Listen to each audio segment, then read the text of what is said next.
14 জুলাই 2020 সাল খুলে দেওয়া হলো HQ র্যাপিড অ্যাকশন ব্যাটালিয়নের গ্রাউন্ড ফ্লোরে একটি কক্ষের দরজা খুলে যাওয়ার সাথে সাথে ঝড়ের গতিতে দুইজন মানুষ রুমটির ভেতরে ঢুকে পড়লেন। ঢোকা মাত্র যাদের নজর পড়ল রুমের ঠিক মাঝে বসে থাকা কিছুটা সরল চেহারার সন্ত্রস্ত একজন মানুষের দিকে। তাকে দেখার সাথে সাথে ওনারা তড়িৎ গতিতে এগিয়ে তার দুই গালে কষে দুটি চড় মেরে বসলেন। তারপর দক্ষ হাতে ব্লাইন্ড ফোল্ড পেঁচিয়ে মানুষটির চোখ বেঁধে ফেলা হলো। অতপর HQ র্যাপিড অ্যাকশন ব্যাটালিয়ন থেকে তাকে তুলে নিয়ে একটি গাড়ি বেরিয়ে পড়ল, রওনা হলো অজানা গন্তব্যের পানে।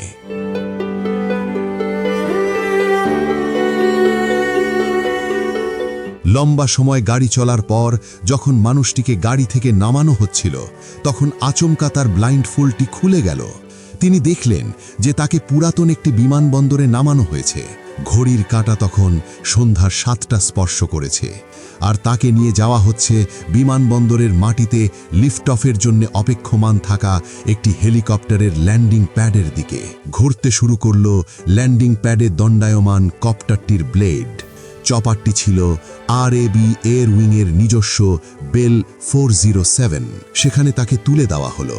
আর ঠিক এমন সময়ে তার ঠিক সামনে বসে থাকা অবস্থায় দৃশ্যমান হলো একটি পরিচিত মুখ, যাকে তিনি জানতেন লেফটেন্যান্ট কর্নেল সারওয়ার বিন কাশেম হিসাবে, আর বাংলাদেশের মানুষের কাছে যার পরিচয় director intelligence wing rapid action battalion RAB। আমাদের আজকের বন্দির নাম মোহাম্মদ শাহেদ। আলোচ্য ঘটনার মাত্র কয়েকদিন আগেও যাকে মানুষ রিজেন্ট গ্রুপের চেয়ারম্যান হিসাবে চিনতেন, সেখানে আজ তাকে চোখ বাঁধা অবস্থায় তোলা হয়েছে RAB এয়ার উইংয়ের বেল 407-এ। তাহলে কেন এই নাটকীয় পরিবর্তন, তা জানতে হলে আমাদেরকে চলে যেতে হবে আরও কিছুদিন পেছনে। ঢাকার মাটিতে মোহাম্মদ শাহেদের রিজেন্ট গ্রুপ তখন দুটি হাসপাতাল পরিচালনা করছিল। রিজেন্ট হসপিটাল নামে পরিচিত যে হাসপাতালের একটি শাখা ছিল উত্তরায় এবং অপরটি ছিল মিরপুরে। ওদিকে পৃথিবীর বুকে তখন চলছে কোভিড-19-এর আতঙ্ক, কিন্তু দেশের মাঝে আলোচ্য বিষয়টি নিয়ে বেসরকারি পর্যায়ে হতে তেমন কোনো উদ্যোগের দেখা মিলছিল না।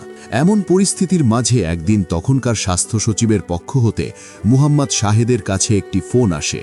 তারপর তার সাথে যোগাযোগ করেন স্বয়ং তৎকালীন আওয়ামী লীগের সাধারণ সম্পাদক ওবায়দুল কাদের। ওবায়দুল কাদের তখন মোহাম্মদ শাহেদকে নানান প্রলোভন দিয়ে তাকে তার নিয়ন্ত্রণে থাকা রিজেন্ট হসপিটাল কোভিড-19-এর চিকিৎসার জন্য উন্মুক্ত করবার উৎসাহ দিলেন এবং মোহাম্মদ শাহেদও তার ফেলা টোপ এড়াতে পারলেন না। সুতরাং তাদের ফোনালাপ হওয়ার পরের দিনই স্বাস্থ্য অধিদপ্তর হতে টিম এসে তার হাসপাতাল পরিদর্শন করে জানালো যে তার হাসপাতালটি তাদের কাজের জন্য উপযুক্ত হিসাবে বিবেচিত হয়েছে।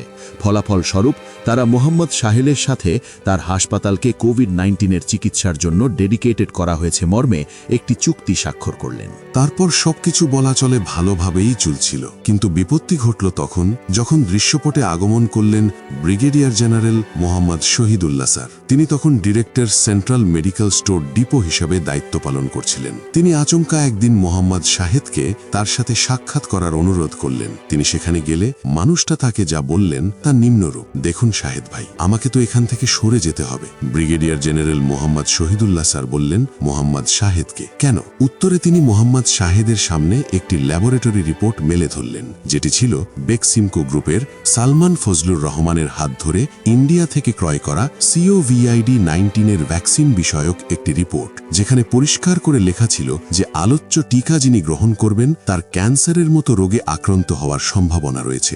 রিপোর্টটি দেখানো শেষ করার পর brigadier general Mohammad Shahidullah sir Regent গ্রুপের মোহাম্মদ শাহেদকে নিচের কথাটি বলেন, এটা আমি কিভাবে কিনি? আমি একজন বিবেকবান লোক হয়ে এটা কিভাবে কিনি? মোহাম্মদ শাহেদ তখন অবস্থা দেখে রিপোর্টটির ছবি তুলে তৎকালীন প্রাইম মিনিস্টার্স অফিসে দায়িত্বরত থাকা বেশ কয়েকজন কর্মকর্তার কাছে ছবিটি পাঠিয়ে দেন। জনাব মোহাম্মদ শাহেদের ভাষায় তার এই পদক্ষেপ তখন তার জীবনের সবচেয়ে বড় অভিশাপে পরিণত হয়। বাংলাদেশের ন্যাশনাল সিকিউরিটি ইন্টেলিজেন্সের তৎকালীন director general major general TM Zubayer তখন কাল বিলম্ব না করে নিজস্ব টিম পাঠিয়ে মোহাম্মদ শাহেদকে হুমকি ও ভয় প্রদর্শন করতে শুরু করেন। মোহাম্মদ শাহেদের জীবনের আলোকিত দিগন্ত নিমিষেই দুর্যোগের বার্তাবাহী ধূসর মেঘমালার আবরণে ছেয়ে যায়।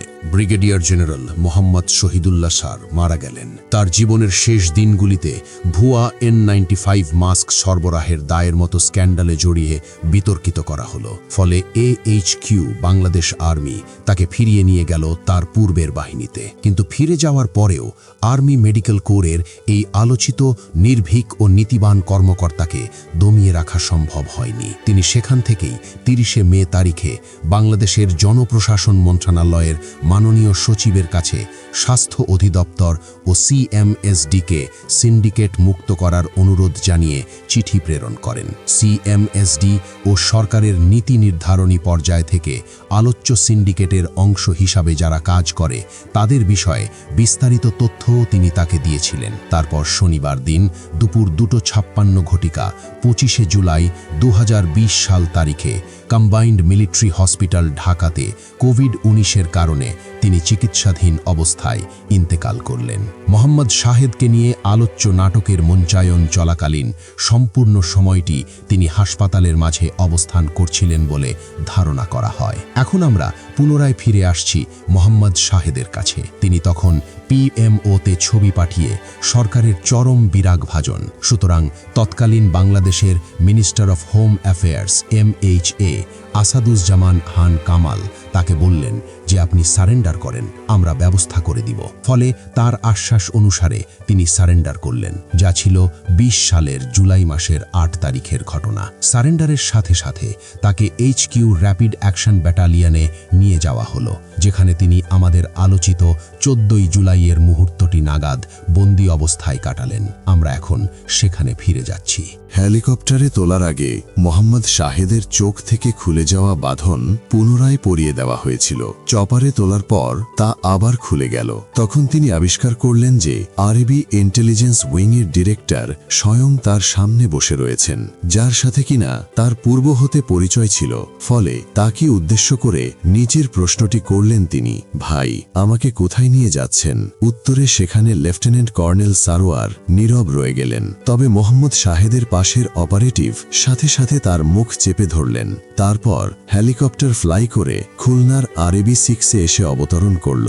হেলিকপ্টার ফ্লাইট বা তার পরবর্তী সময় হতে তার চোখ আর সেভাবে গুরুত্ব দিয়ে বাধা হল না অপহৃতদের জন্য, যা অনেক সময় অশুভ সংকেত হিসাবে বিবেচিত হয়ে থাকে। যাই হোক, RAB 6-এ অবতরণের পর তাকে একটি কক্ষে নিয়ে যাওয়া হলো। সেখানে ঢোকার পর তাকে র্যাবের কর্মকর্তারা নিজের কথাটি বললেন, দেখ তুই অনেক বাড়াবাড়ি করে ফেলছিস, আমাদের নির্দেশ আছে তোকে ক্রসফায়ার দেওয়ার। কথাগুলির পর লেফটেন্যান্ট কর্নেল সারোয়ার তার উপরে বেদম মারপিট শুরু করলেন। এভাবে আধার রাত্রি পেরিয়ে যেতে লাগলো। অবশেষে ঘড়ির কাঁটা ভোর 3:30 ঘটিকা স্পর্শ করলে RAB 6-এর ক্যাম্প হতে তাদের ইন্টেলিজেন্স উইংয়ের আলোচ্য ডিরেক্টর লেফটেন্যান্ট কর্নেল সারোয়ার ওনার অসহায় বন্দী মোহাম্মদ শাহেদকে মাইক্রোবাসে তুলে নিয়ে সাতক্ষীরার দিকে রওয়ানা দিলেন। মাইক্রোবাসটি চলতে চলতে এক পর্যায়ে সাতক্ষীরার ইন্ডিয়ান সীমান্ত অঞ্চলে পৌঁছাবার থেমে দাঁড়ালো, যেখানে মাইক্রোবাস হতে নামানো হলো তাকে। তখন লেফটেন্যান্ট কর্নেল সারোয়ার বিন কাশেম বললেন, আপনার যদি কোনো শেষ ইচ্ছা থাকে বলতে পারেন। ভাই, আমি কি এমন অপরাধ করলাম যে আমাকে মেরে ফেলতে হবে? মোহাম্মদ শাহেদ ওনাকে পাল্টা প্রশ্ন করলেন। এটা আমি বলতে পারবো না কি অপরাধ করছেন, তবে আমাদের উপরে নির্দেশ আপনাকে মেরে ফেলতে হবে, লেফটেন্যান্ট কর্নেল সারোয়ারের জবাব। তারপর আরবির আরেক কর্মকর্তা মোহাম্মদ শাহেদকে অজু করালেন। এরপর তাকে বললেন যে আপনি আমার সাথে কালেমা পড়েন, আমি আপনাকে কালেমা পড়াবো। অতএব তাকে অজু করিয়ে কালেমা পড়ানো হলো। তারপর তাকে বলা হলো যে আর আপনার সময় নাই, আপনার জন্য আমরা কিছু করতে পারছি না। এমন সময় আচমকা লেফটেন্যান্ট কর্নেল সারোয়ারের ফোনটি বেজে উঠলে ফোনটি রিসিভ করার পর অপর দিকের মানুষটিকে লক্ষ্য করে ওকে স্যার বলতে শুরু করে সে। তারপর ফোন রাখার পর মোহাম্মদ শাহেদকে লক্ষ্য করে বলে, এই যাত্রায় বেঁচে গেলি। কথাটি বলার পরপরই কোথা থেকে একটি PPE নিয়ে এসে তাকে পরিয়ে দেওয়া হলো, যা পরবর্তীকালে মিডিয়াতে বোরখা হিসেবে দেখানো হয়েছিল। আরেকজন সাথে সাথে একটি পিস্তল বের করে তার কোমরে দিয়ে দিল। রশি দিয়ে পিস্তলটা তখন কোমরে বেঁধে দেওয়া হয়। এরপর তাকে মাটিতে শুইয়ে দিয়ে শুরু হলো চিৎকার, এই শাহেদকে পাওয়া গেছে, শাহেদ পাওয়া গেছে। ততক্ষণে ভোরের সূর্যোদয় শুরু হয়ে গিয়েছে। ভোরের আবছা আলোয় সে সময় লেফটেন্যান্ট কর্নেল সারোয়ারের চোখ গিয়ে পড়ল পাশের পানির মাঝে বেঁধে রাখা নৌকার ওপর। ওদিকে র্যাব সদস্যদের প্রাথমিক চিৎকার তখন বিফলে গিয়েছে। আশপাশের কোনো গ্রামবাসী কেউ তাদের বাড়িঘর ছেড়ে চিৎকার শুনে কৌতূহলী হয়ে এগিয়ে আসেনি। অতএব লেফটেন্যান্ট কর্নেল সারোয়ার বলল যে না, এটা হয় নাই, চলো ওই নৌকাটাই নিয়ে চলো। ওদিকে র্যাবের কিছু অপারেটিভ গ্রামের দিকে লোক জড়ো করতে চলে গেল। তারপর তাকে নৌকাটিতে তোলার পর লোকজনের সামনে গ্রেফতার দেখানো হলো। তারপর সাথে সাথে ফোন বের করে লেফটেন্যান্ট কর্নেল সারোয়ার ও প্রান্তের কাউকে বলতে শুরু করলো, স্যার আলহামদুলিল্লাহ, শাহিদকে আমরা পেয়েছি। তারপর সেখান হতে মাইক্রোবাস ঘুরিয়ে তাকে নিয়ে আসা হলো সাতক্ষীরা সিটিতে থাকা র্যাবের ক্রাইম প্রিভেনশন কোম্পানি 1-এর ক্যাম্পে, যেখানে ঢোকার পর মোহাম্মদ শাহিদ দেখলেন যে তার জন্য ওখানে অপেক্ষা করছে র্যাবের অ্যাডিশনাল ডিরেক্টর জেনারেল অপারেশনস হিসাবে নিযুক্ত ব্রিগেডিয়ার জেনারেল তোফায়েল মুস্তফা সারোয়ার স্বয়ং। এরপর তাকে জড়িয়ে যা পড়া হয় তা আমাদের সকলের জানা রয়েছে।